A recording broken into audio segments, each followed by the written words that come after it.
I'm Abigail Galvan. Welcome to EWTN Pro-Life Weekly. On the money, President Trump faces a deadline in the push to defund Planned Parenthood. We have the latest. One nation under God. A look at a phrase not in the original Pledge of Allegiance and the role a Catholic fraternal group played in adding it. Plus, stars, stripes, and saints. EWTN's Dr. Matthew Bunson takes a closer look at major church figures with ties to the United States.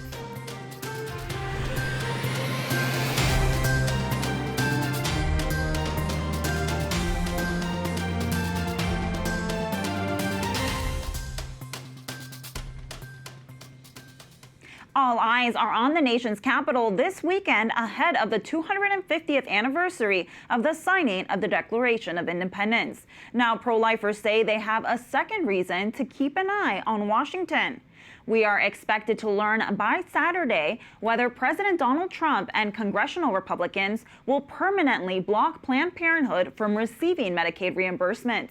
Saturday is the end of a temporary funding prohibition for the abortion giant. On July 4th last year, the president signed a 12-month measure preventing Planned Parenthood from receiving around $800 million in Medicaid reimbursements. Pro-lifers say they want the ban to be extended or made permanent. Marjorie Dannenfelser, president of Susan B. Anthony Pro-Life America, told the Washington Examiner, quote, with the 2025 defunding provision expiring on July 4th, the 250th anniversary of our nation, founded on the right to life, Republicans must act immediately through reconciliation to permanently keep taxpayer dollars out of Planned Parenthood. For more, we turn to Erik Baptist, Senior Counsel for Alliance Defending Freedom and Director of the ADF Center for Life. Erik, remind us what happened to Planned Parenthood when President Trump signed the One Big Beautiful Bill last year. Was the temporary block effective? It was. Even by Planned Parenthood's own account, it had to shut down operations throughout the country because of the reduction in funding that it was receiving from the U.S. taxpayers. And that's essentially should be happening. It's a billion-dollar operation. Planned Parenthood does not need taxpayer funding, and the American taxpayers don't want to be funding this operation. And tell us, where do things stand now? I understand there was a push a few months ago by Republicans to defund Planned Parenthood. Why hasn't anything come of that yet? I know budget discussions are very difficult, and we know ongoing discussions are occurring, but I can't explain why this should be a priority for both the administration and for Congress, and we're urging them to reinstitute what they did last year on the 4th of July because it was such a monumental bill, and they should continue that momentum going forward. And what are your expectations for what comes next with the White House, Planned Parenthood, and the big, beautiful bill? I have high expectations. I am hoping that the administration and Congress would continue to defund Planned Parenthood because American taxpayers don't want to fund this abortion giant, and they don't need taxpayer money in the first place. Shifting gears a little bit, another story we've been following is yesterday's victory for women's sports in the Supreme Court. Erik, can you tell us your take on the ruling and what comes next? It was a great day for women's sports. We were so excited to see the Supreme Court rule in favor of the two states that defended the right to girls to compete against only girls and not biological males. And so that was a victory for girls across this country. As a father of 3 daughters, I'm excited to see that now they can compete only against girls and not biological males. And so that is a very exciting prospect that the Supreme Court opened up. The battle's not over yet, but we know this was a key victory in this battle. And Erik, is there anything else we should be keeping an eye on? We are continuing to fight against the FDA and the abortion drug regime, especially with mail-order abortion drugs, which occurs 2/3 of all abortions. So we are continuing to hold the FDA accountable. We're in the Court of Appeals for the Fifth Circuit, and we're really hoping that we'll have our day in court in a few months, and we hold the FDA accountable for ending unborn lives in pro-life states in particular. Well, Erik, thank you so much for the work that you're doing. Count on our prayers, and I hope you enjoy the 4th of July with your little ones. Thank you very much. I really appreciate it.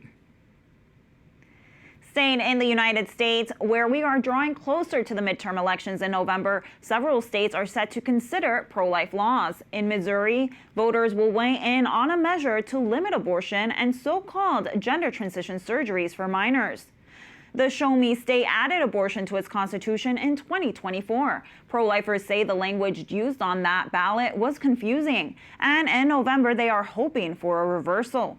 In Nevada, voters will consider whether to add abortion to the state constitution, which would greatly expand access to abortion as well.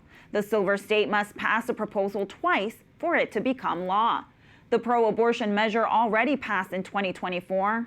And Virginia is considering a plan to protect access to abortion, contraception, and fertility treatments. Voters in Oregon were set to consider a measure that would have enshrined abortion and so-called transgender health care in the state constitution. But the plan failed to gain traction, thanks in part to pushback from pro-lifers. There was a ballot initiative that was filed and was actively gathering signatures starting in the summer of 2024. And it was similar to the measure that was passed in New York, where it sandwiched transgender issues with abortion. And then actually we have one woman, one man marriage language in our Constitution. Of course, it's inoperable right now, but it would have removed that. So it's like marriage, same-sex marriage, abortion, transgender issues. They squished that into one constitutional amendment and him gathering signatures, and they abandoned it in February of this year, which is honestly a miracle in Oregon. They just they weren't getting the signatures that they needed to be able to qualify. So we were anticipating that we would have a ballot measure, but now we don't. A major abortion group is calling for abortion to be available until birth. The National Abortion Federation publicly updated their policy to support abortion through all stages of pregnancy. The policy also opposes laws that are common in pro-life states, like viability-based and gestation-based policies. Amid last week's anniversary of the overturning of Roe v. Wade, Republican lawmakers on Capitol Hill pushed a series of pro-life bills. Among the measures is the Pregnant Students' Rights Act. It would ensure that pregnant and parenting students receive information about the accommodations, resources, and protections available to them while at school. Pro-lifers say the measure would make sure that no student has to choose between her education and her child. And Senator Ted Budd from North Carolina is pushing a measure to encourage U.S. foreign aid policies that promote human dignity. This Independence Day, millions of Americans will recite the Pledge of Allegiance, but few may know that one of its most famous phrases has Catholic roots. In 1951, the Knights of Columbus played a pivotal role in adding the phrase "under God" to the pledge. The Catholic fraternal organization voluntarily adopted the phrase in 1951. Later, they successfully lobbied Congress to make it official in a bill signed into law in 1954.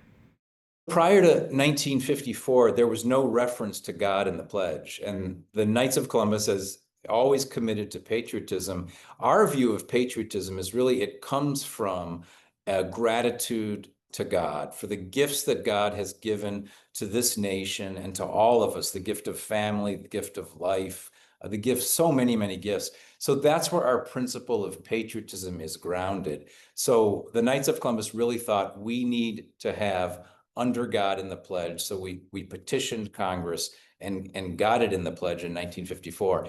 And I think it has a major impact on so many generations of particularly young people since then, who learn the pledge and they learn that we are one nation under God, and that it's just how they think of our nation. I think it's really important going forward that we don't lose that we really understand that this is a great nation, but we're a nation under God more than anything else. So I just think keeping that front of mind is really important. One church leader notes that the phrase "one nation under God" dates back to President Abraham Lincoln. In a recent interview with EWTN's Colin Flynn, Bishop Robert Barron from the Diocese of Winona-Rochester in Minnesota also says the notion of a nation being under God is not anything new. It's hugely important. In fact, the opening lines of my talk, I'll give in a few hours, is I reference Lincoln because it's a very curious thing. In the written versions of the Gettysburg Address, so that he prepared before giving it, the phrase "under God" is not there. He said that this nation might have a new birth of freedom, right? But then when he was delivering it, he added spontaneously that this nation under God, because the official version written afterwards has that phrase. But people who were there at the, took it down as one nation under God. So Lincoln added it. And you say, oh, it's just pious decoration. No, no, no. I think it represented a deep intuition that Lincoln had that you can't really understand our democracy without it. Now, let me just tell you one thing about under God. I think it's meant to hold off tyranny. See, there's always a tendency in human beings to deify our political leaders. You see it in the ancient world like mad. I mean, it happened all the time in the ancient world, except in Israel, right? So the Romans did it, the Persians did it, the Babylonians did it. Oh, the Egyptians, our rulers are like gods. Then there's Israel. That is very clear-eyed about the corruption of kings and insists upon the fact that all kings and all rulers are under God, meaning under the judgment and authority of God.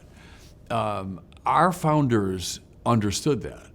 And that little phrase is meant to hold off that tendency to deify any political establishment, political party, political ruler. We're a nation, yes, indeed, but we're under God. Our laws are determined by God. At the end of my talk, I make it's a favorite reference for me, and that's Martin Luther King, the letter from the Birmingham City Jail, when he's explaining why he's doing what he's doing. And he says, well, look, an unjust law is no law at all. A just law is grounded in the natural law, which in turn is grounded in the eternal law of God. It's Martin Luther King, and he explicitly references St. Thomas Aquinas when he does it. What could be more American than King writing from the Birmingham City Jail? What could be more traditionally religious than that? And I think that coming together is what's signaled by we're a nation under God. Coming up, Stars, Stripes, and Saints, a closer look at some of the major church figures with ties to the United States. We learn more from Dr. Matthew Bunson.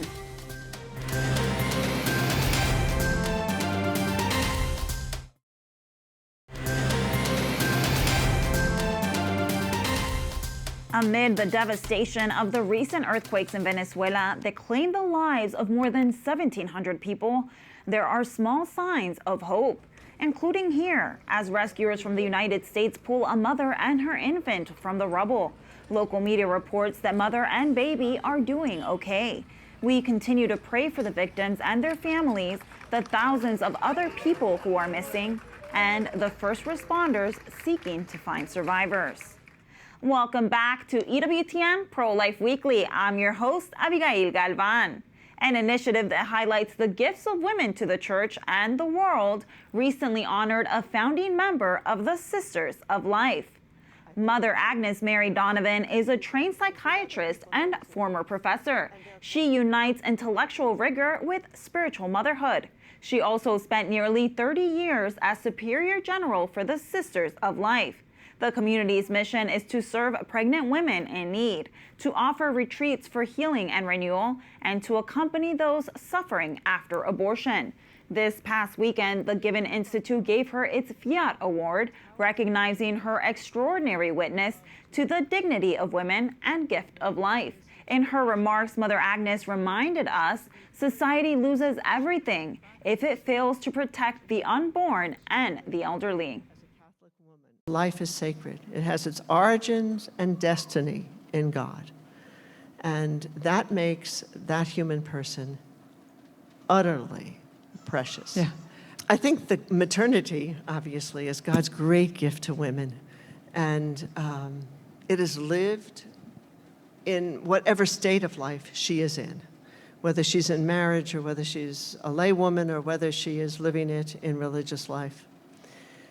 And maternity demands, by its nature, all of one's love and all of one's life, without question. Pope Leo XIV recently praised the first U.S. citizen to be canonized as a Catholic saint. The Holy Father made his remarks about St. Frances Cabrini on a visit to her birthplace in Italy. The Holy Father made the visit during his day-long trip to the northern city of Pavia. Pope Leo says Mother Cabrini is a model for how the Church should respond to migrants today. Mother Cabrini worked tirelessly for migrants in the United States at the beginning of the 20th century. She died in 1917 in Chicago, the same city where Pope Leo was born. Finally, tonight, as we draw closer to July 4th and the 250th anniversary of the signing of the Declaration of Independence, it is time to examine some of the most holy men and women with ties to the United States. Saint Damien of Molokai was born in Belgium, but he spent 16 years of his time as a priest in Hawaii, ministering to people suffering from leprosy. He died in 1889, and a statue of him is on Capitol Hill. For more on the holy men and women in the history of the United States, we turn to Dr. Matthew Bunson, Vice President and Editorial Director of EWTN News. Matthew, thank you so much for being with us today. I am so happy to be here to talk about this topic. I really am. It's incredible. Yeah.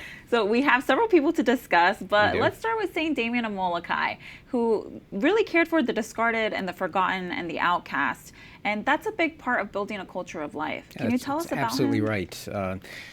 Grew up in Belgium, really a very simple farming family, called to the priesthood, sent to Hawaii as a member of the Sacred Heart's congregation, arrives in 1864. He serves in various capacities. And then in 1873, a name slightly forgotten in history, Bishop Louis Désiré Maigret, who was the bishop of that region of what became the Diocese of Honolulu, asked for volunteers to go and help on the leper colony on Molokai.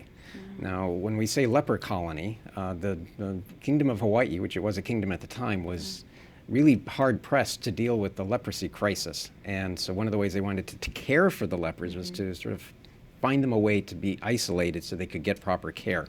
Of course, resources were thin, and the situation rapidly deteriorated. So the diocese, the Catholics stepped in. And so this Bishop Maigret asked for volunteers, and Damien was the one who he stepped up. And so in 1873, he found himself on the island of Molokai and stayed there. He dedicated essentially the next 16 years of his life to the daily care. But the biggest thing that he did was to bring them the dignity of care, that he saw in each of these lepers the face of Christ, and he cared for them in ways that we can't even imagine what that was like. Can you give us some examples of what that dignity of care looked like? Yeah, well, when he arrived, obviously the conditions were not ideal at all. The medical care was scarce, so he began as best he could to provide medical care. But then he also dug graves, he built coffins, he bandaged their wounds, he was there when they died, he heard their final confessions, so he was there every step of the way of their journey as lepers. But one of the biggest things I think he gave them was the dignity of life and the dignity in death. And they were true outcasts at the time. No one wanted to be around them, but he was with them every step of the way. And that's why he gained such international fame as the caretaker of the lepers. And we honor him today as the apostle for the exiles, apostle for those who are forgotten, who don't want to be seen by the world. I think you're so right to highlight just like the dignity of death. I think it's the other cornerstone of the fight for life, and one that's often forgotten.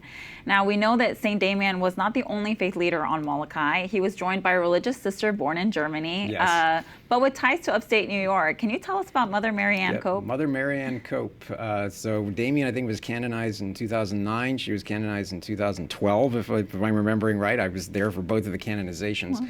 German-born in Western Germany. Her family migrated to the U.S. She grew up in the area around Utica, joined the Sisters of St. Francis of Syracuse, and then rose very rapidly in leadership there, and received a letter one day from Hawaii, King Kalakaua, asking for the help. He had sent letters to 50 different communities of women religious asking for their help to care for the lepers in Hawaii. Wow. She was the only one who responded, and she set sail on what's the SS Mariposa and arrived in Hawaii. And where Damien laid the foundations for the care for lepers on Molokai, she then accelerated it and brought a heightened level of professionalism, but also really institutional care, and left this extraordinary legacy of care for the lepers there, but also for the whole of the island in providing medical care for those who needed it. So she is a testament to how saints, we always joke that they knew each other. Well, she knew Damien. She was there when he died and carried on his work, but left this tremendous legacy of faith that we honor today. You know, I'm very struck just by the king asking for help and just people Yes. volunteering. That's right. Wholeheartedly. Yeah, reaching out to a world in a moment of need. And it is so interesting, isn't it, that he sent these letters to Catholics Yes. for help. Why? Because he already had the role model of what the church was providing in the islands in Hawaii. Wow, that's incredible. Now, another one of the holy men and women is St. Elizabeth Ann Seton. Yes. Can you tell us about this first American-born saint? First American-born saint, as you say, a convert. She belonged to a very prominent family in New York, the Setons, and grew up very prosperous, and her husband tried and failed to have a very successful business. He died, she became a widow, and ultimately converted to Catholicism. And the influence of the church and her friends who were Catholics, obviously that created huge problems for her with her family and the social scene of the time.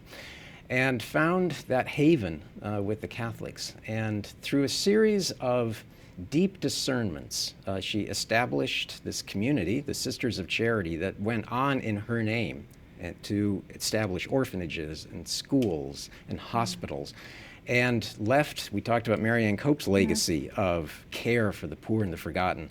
That was one of the great legacies of Elizabeth Ann Seton, and also in education. So through her vision, through the courage that she had, first in becoming Catholic, but then in giving her life completely to Christ, she established this legacy of care that we can honor today, and we continue to do so. Amen.